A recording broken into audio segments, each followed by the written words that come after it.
Hello and welcome to the course. I'm Jody, your host today, and I'm speaking with Professor Willemien Otten. Professor Otten is the Dorothy Grant Maclear Professor of the History of Christianity and Theology in the Divinity School at the University of Chicago. Professor Otten received an honorary doctorate from the University of Copenhagen in Denmark in 2019. She's here to talk to us about her career path and how she became a University of Chicago professor. Welcome to the course, Professor Otten. My name is Willemien Otten. I'm currently the Dorothy Grant Maclear Professor of the History of Christianity and Theology in the Divinity School at the University of Chicago. My focus is really historical. I focused on the period of the Middle Ages. In that, I focused actually on the early Middle Ages and worked on the topic of nature. And in a series of books, I've gradually expanded the scope of what I do with nature. And that has also led me to go outside of the Middle Ages, both forward to modernity, but also backwards to early Christianity. It sounds like exciting work and very important for the times we're living in right now. So before we talk more about that, let's backtrack. And can you tell me a little bit more about where you got started, how you started with this work, your childhood or teenage influences? Yes, so I'm a Dutch citizen. I was born in the Netherlands, lived in the Netherlands, studied in the Netherlands. Since I'm in religion, it's probably helpful to say that my father was a pastor. So we always discussed a lot of theology at home. And I developed an interest in theology, then decided to study it, which meant a broad study of religion in the Netherlands. And it turned out that I had a kind of an encyclopedic mind and an encyclopedic set of interests. So within the study of religion, for a long time, I didn't know what I wanted to do. When I studied Hebrew Bible, I thought I really want to do Hebrew Bible. And then later, when I moved on to early Christianity, I really thought I wanted to do early Christianity. I had a good mentor then who really helped me focus my interest. And that landed me quite surprisingly in the Middle Ages, which I would have never predicted would be the period I would end up in. Because I'm of a Protestant background and it's perceived as a Catholic period. So it was somewhat of a counterintuitive choice. But in terms of the range of authors and texts I work with, it was a really good choice for me. Before you go on, can you talk a little bit more about, do you remember, was it a class? Was it a text that you studied? What was it that it helped you understand this interest you had in the medieval work? Yes, well, that is a very good question. So I was clearly searching. And at one stage, I was looking into Byzantine texts, but I also knew intuitively I didn't want to become a Byzantinist. And so it became clear to me that whatever I did historically, I wanted to be in touch with a kind of ongoing trajectory of Western history, which was kind of my history. Right. So I expressed that, I believe, to my mentor. And he then finally suggested an author I would work on, an Irish medieval author by the name of Eriugena, who was an old interest of his, but he had never really gotten around to working on him. And he kind of sensed that it would be a good match for me. And it truly was. I don't know if you could say more about why it was a good match or if we should move on. Yes, I can say why it was a good match. I think it was a good match because there was a certain density of thought. It was a dense text, so you had to work hard to unpack it, but it was also a rich text. So when you unpacked it, there was a lot to unpack. And besides, it also was encyclopedic. So this author used some Byzantine authors, and he used some early Christian authors, and he used biblical material. So all my previous interests in a way came together in this one text by this one author. That does sound like the perfect fit for you. I was lucky to find that mentor. Yes. Mm-hmm. Yeah, that was clearly the case. Definitely. So once you've settled on this person, tell us a little bit more about how you went ahead learning how to do research into their work. Well, it was very interesting in that this text, because it was so encyclopedic, had been used more than it had been read. So people saw it as a patchwork And he would be cited, this author, because he would cite Augustine on this point, or a Byzantine author by the name of Maximus on another point. And people never really read the whole text, which was quite a longish text. And I do think I was one of the first to really read the text as a text by a single author, meant to be read from beginning to end. So a lot of my research was to do that. At the time, the critical edition of the text had not been finished.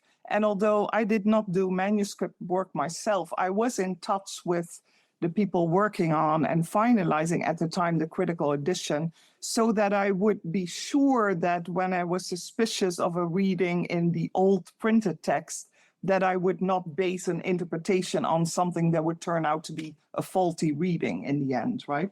So I worked closely with the people who finalized the critical text and was pretty convinced that my interpretation may not be the only interpretation available, but it is solid and based on textual evidence. So my research then, and this leads me maybe to why I got into academia, led me into a lot of close readings of difficult texts. That close reading would also then point me to other texts, because all those sources that would be quoted, I would have to track down and compare, and I would find mistakes in how they had been cited, and sometimes how they had been creatively misstated, which led to new interpretations. And all of that gave me the idea that I thought, oh, I wouldn't mind doing this for the rest of my life. I really enjoyed doing it. And I think that was the first time while I was doing dissertation research that I seriously contemplated academia as an option. Because honestly, I'd never really done that before. And certainly when you're in religion in the Netherlands, and especially studying Christianity, and given that my father was a pastor, becoming a pastor was a very possible option. One of my sisters is a pastor. So I had never really contemplated academia before. But it just felt like that was the work that you wanted to do, continue with. Absolutely. Yeah. It gave me a lot of freedom. It gave me a lot of satisfaction. And it was exhilarating when you found something, or you felt that your interpretation really pulled some loose threads together. It was really exhilarating. So tell me, because I'm not that familiar, and I don't know if all listeners will be, there may be people from all over the world listening to this, but I'm most familiar with the American higher education system. Mm-hmm. So you mentioned that this was part of dissertation research. Can you just tell us a little bit about the trajectory of your education? You know, at what point were you doing that research, and just the length of your studies and all of that? Yes. In Europe, it's not that different from the US. It used to be a little more than it is now. So the big difference is that from the beginning of your academic studies, you enter a field. So you don't do liberal arts, but you go into theology or sociology or even law. And I chose theology because it was so encyclopedic. And in retrospect, although I didn't have the language for that back then, I think I chose it because it was in a way the closest to liberal arts that we had. So I did that. I did a bachelor's. I then did a master's with a focus on history of Christianity. And then the PhD at the time was very unstructured. You basically had to write a dissertation. There was no coursework involved. But because this author I studied, there was no one else in the Netherlands studying him, I actually went abroad and I studied for a year at the Pontifical Institute of Medieval Studies in Toronto, which has quite a reputation and had quite a few scholars working on this author. So that put me in touch with people doing the edition, and that launched me actually into a more international career, because I met many scholars there, but also many students who later on and right now are American colleagues in the American system of higher education across the country. So that was for me very important. And in the absence of a clear structure for doctoral research in my home country, it gave me the structure that I needed. Mm-hmm. So you mentioned the one mentor. Who is the person who wrote this big thing that you did the research on again? His name is John de Scott Eriugena, which is a self-coined name. using a little bit of Greek and a little bit of Irish, and Eriugena means born in Ireland. So he was an Irish author who lived in the 9th century and is still not really studied very often by medievalists because of his major work, which is called On Natures, that is so massive. And for a long time, it wasn't completely translated. Now it is, and it's edited. But it's really something that you have to chew on for a long time before you get into it. Yeah, so it some sounds people like do it. and others don't. So the mentor that turned you onto that, is that somebody you think of still now as a major influence, I would imagine, in your life? Do you want to tell us a little bit about that person? Yes, he's still a major influencer. We talk frequently. I can say that we actually met for the first time, although he was one of my teachers, in a concert hall because I had received tickets from, I think, another professor who couldn't go to a concert, and he gave me tickets. And then this, who later became my mentor, was there too. And it turned out we both played the oboe, so we had a lot in common. I think it was because I sort of became friends with him that I also became more interested in the Middle Ages, which I hadn't really contemplated before, a period of interest, but it just seemed to fit, and the interest gradually grew on me, and that was because of sustained conversations. We also actually played the oboe together, which was funny. There's some old pictures of that. So it became a broader friendship, I should say. Yeah, that sounds like that's the ideal mentorship. And I mean, it sounds like such serendipity that you met. And it's interesting to think about how life works. I know. In those mysterious ways sometimes. And I should also say he was the one who always told me you should go abroad, because theology at the time as a field in the Netherlands was in decline. The decline has only exacerbated over time. And it seemed that there wouldn't be all that many prospects. And so he always said, you should go abroad. And I took that advice seriously. And I think it was very wise advice. Have there been any other big supporters or cheerleaders in your career, would you say, whether in Toronto or other places where you've been since then? I must say I've been very fortunate. There have been quite a few, actually. So one was a professor in Leiden in the Netherlands. I studied in Amsterdam, and he was my official doctoral supervisor because my mentor at the time was not a full professor. And the way it works in the Netherlands, you needed a full professor. He was a philosopher, very different in many ways in the work that he did. He worked on logic, and I did not. But we really got along very well, and I was later asked to contribute to his festschrift and even, offered a festschrift to him and would see him on an annual basis until he died. And then I had a mentor that I think who ultimately brought me to Chicago through tortuous ways, because he was a reader of my dissertation. And I knew that he had worked on similar topics on the same Irish author. And so he was approached to be a reader of my dissertation, and I always stayed in contact with him. And I eventually came to Chicago because I saw him at a conference, and he said, do you know of any European scholars who would be interested in coming to Chicago? Because he had been replaced, then his replacement left, and I think there had been a failed search. So they were looking for someone. And I jokingly initially said, when my kids would be older, it would be something I would contemplate myself. And we got talking, and it seemed you might be better off moving when your kids are relatively young rather than when they're adolescents. So one step led to another, and the next year I found myself in Chicago. So it was through someone who'd also become a mentor that I ended up in Chicago. It sounds like you've really benefited from keeping people who have been allies for you in your life. Like so often people, use someone up and then move on. But it sounds like a good reminder to keep those people close and keep in touch. So we've been talking about the people and experiences that have been helpful for you in your career. Has there been any resistance you've had to deal with along the way? I think those are always the more difficult things to think about. I did have some resistance along the way, and I hesitate to mention it, but I think it's good to mention that I was the victim of harassment at one stage.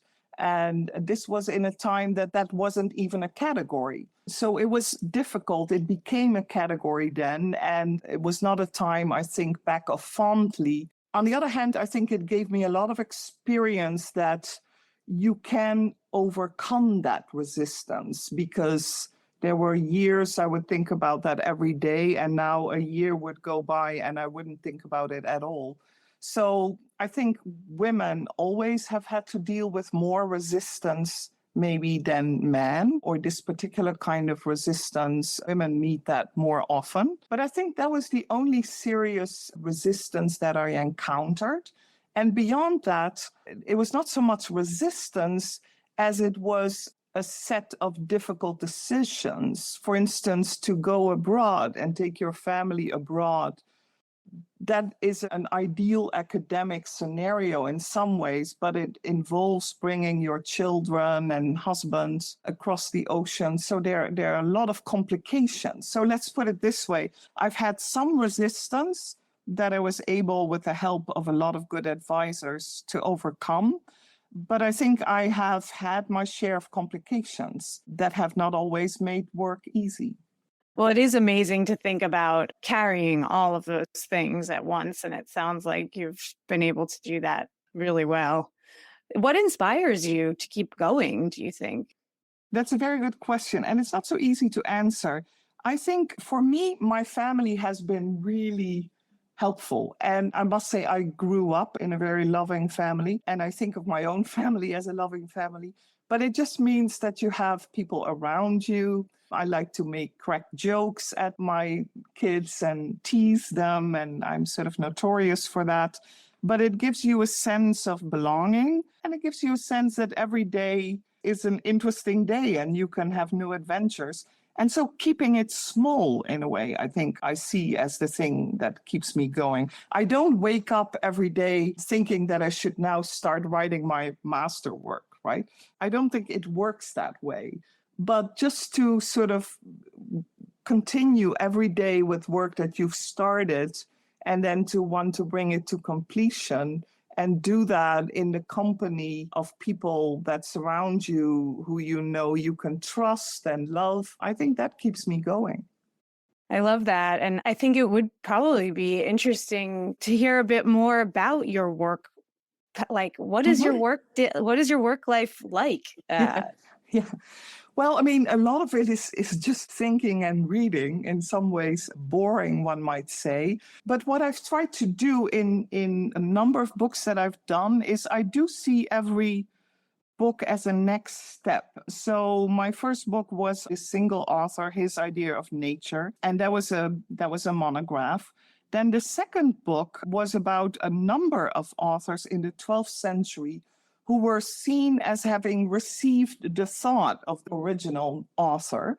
That could not really be traced, because since the original author was actually condemned later, a lot of his manuscripts were destroyed, and so we don't have a lot of evidence. But the thought of a number of 12th century authors seems to have been influenced by this thinker. And they have like quasi what is known as pantheistic thought, that God can be found in nature and God can actually be equated perhaps with nature. So I tracked down kind of those sources and tried to come to an interpretation of what their thought collectively stood for. So I tried to, how should I say, increase the challenge of every book. After that, I did a book that came out a few years ago that was very, very difficult, but I felt that this one author, Eriugena, who was really a genius, I think by all accounts, he was a total genius, but because he was later condemned and a lot was destroyed, he has not been as well received as I think he should have been. So I always felt he had a lot to say, but I couldn't make him say it because he was buried in this obscure period of the Middle Ages. And what I finally did is I brought him in conversation with the American author Ralph Waldo Emerson, who had not read him, so there was not any kind of causal connection. but who I felt aligned very well with Eriugena's approach. So I kind of brought them in conversation with each other and kind of put a few other authors in the mix as well. And that became my most recent book, Thinking Nature and the Nature of Thinking. And I myself am really pleased with that because I think Eriugena now got more press than he ever did, in part because he's riding the coattails of Emerson. But it really did work in the sense that I think I did succeed in making Eriugena speak to a broader audience than he would if I only treated him as a medievalist within his medieval confines. Yeah, that sounds like fascinating work. And I said earlier, it seems so necessary now and important work for now. Like, what can we look at? Yes. And I'm curious about conversations you might have had with colleagues around this, or thoughts you're having yourself about then the value of that kind of work and scholarship in the world today, beyond the academy. Have you been working toward that kind of public intellectual engagement? I have in very unpredictable ways, I should say.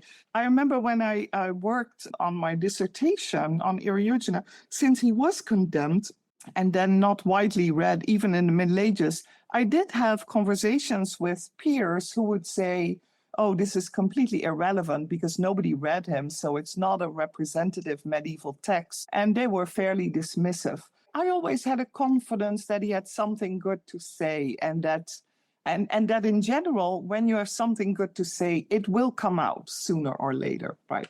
So I think I just stuck with it. Now I have this sense that, yes, Eriugena is a very good author to read in terms of environmental issues, how we think about nature in relation to religion.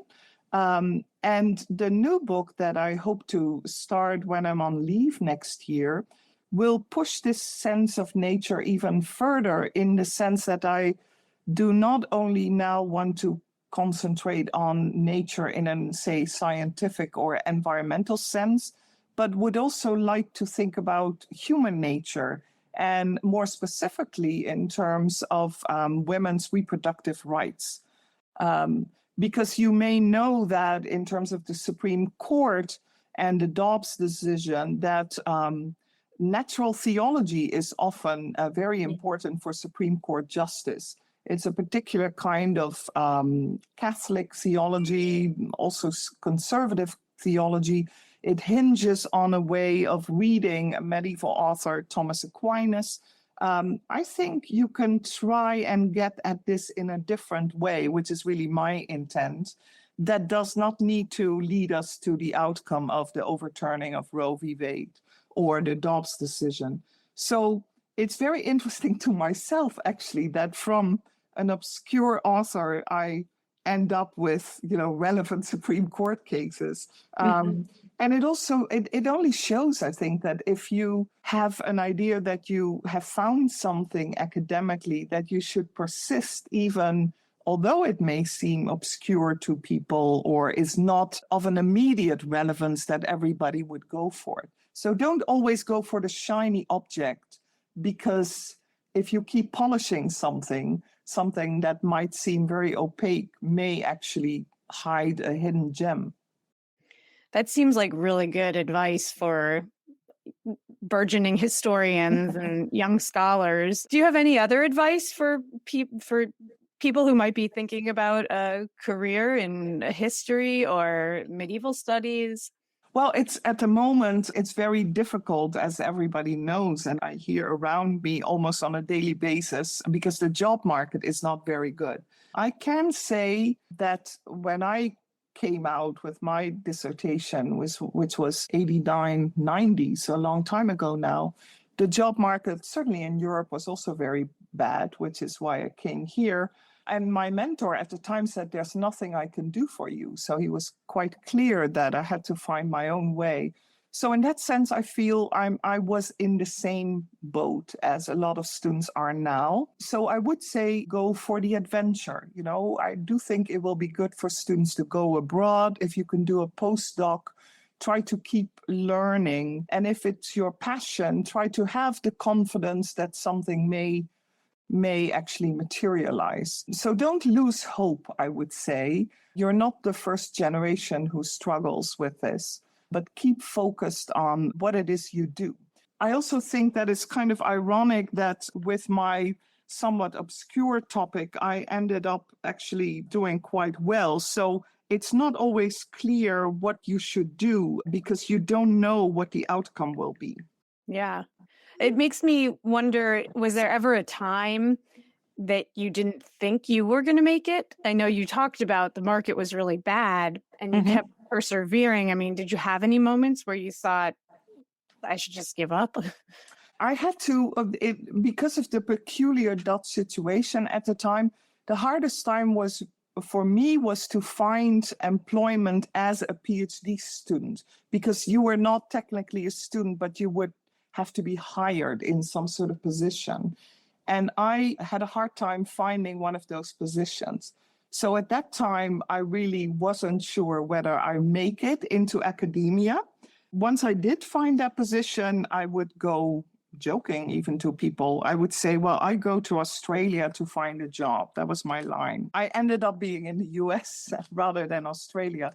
But I kind of had a sense that that was not going to happen to me again. But yeah, there was an earlier time that I just wasn't sure whether I would be able to enter an academic kind of trajectory. And at that time, there was also nothing I could have done. I probably could have ended up a pastor, but that was something I really didn't actually want to do or didn't see for myself. So those were a couple of hard years, in fact. Another one of those challenges along the way, for sure. So a final question, if you could do it all over again, but you couldn't be an academic, what do you think you would do with your life? Well, my secret dream is always to be a conductor of a symphony. I am a musician. Had I been really talented, which I clearly am not, I would have become a professional musician. But I do think my work has something in common with the work of a conductor. And I remember distinctly when I was finishing my dissertation, I went to a lot of concerts because I would find it very inspiring to see how a conductor commands the orchestra. So just as an orchestra kind of brings a piece of music to life and has an interpretation, I feel that in my work, I try to bring old text to life and give my interpretation, which I know will not be the only one, but it should be appealing, it should be coherent, it should be commanding in a certain way. So my next life, given also that there are not too many female conductors, although it's quite a bit in the news now with a recent movie, Tar, about a female conductor, I would very much like to be a conductor. Thank you, Professor Otten, for your time today. And course takers, if you enjoyed listening to today's interview, please check out the other ones. Leave us a comment, subscribe, follow, and share this episode with your friends and family. You can find out more about the University of Chicago through uchicago.edu or the university's campus in Hong Kong through uchicago.hk. Stay tuned for more and see you around.